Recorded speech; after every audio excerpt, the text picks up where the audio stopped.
Let's take a look at the setup and first use of the dual boiler.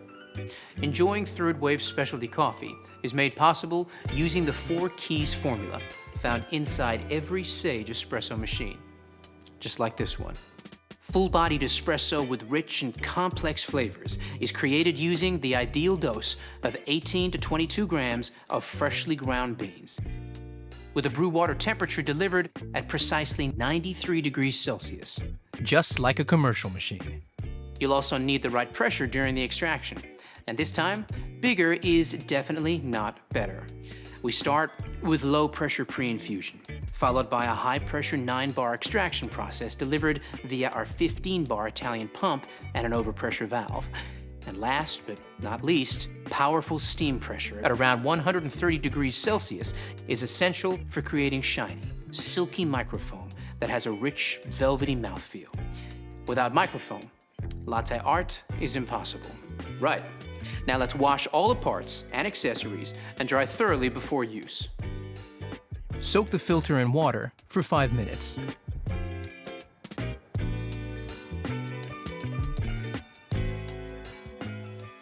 Set the new filter to the current month. Pop it into the filter holder.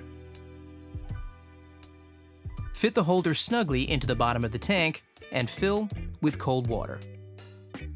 Check your water hardness by dipping this test strip into the water tank. You'll use this info shortly.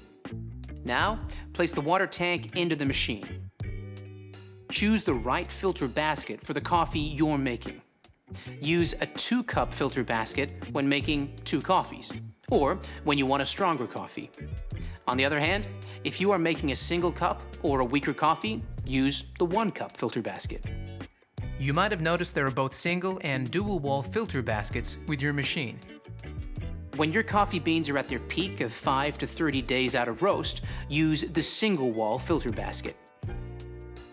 But if they're older than 30 days, or the bag has a best before or use by date, use the dual wall filter basket. Now, let's power it up. Press the power button to switch the machine on. A pumping sound will be heard, indicating that the empty boilers are being filled with water for the first time. The power button will flash, and the LCD screen will display the current espresso boiler temperature. When the machine has reached the operating temperature, the power button light will stop flashing, and the manual, 1-cup, and 2-cup buttons will be illuminated. When prompted, enter the result from the water hardness test strip, so the machine automatically alerts you when to descale or change the filter. Now the machine is set up, you're ready to make your first coffee.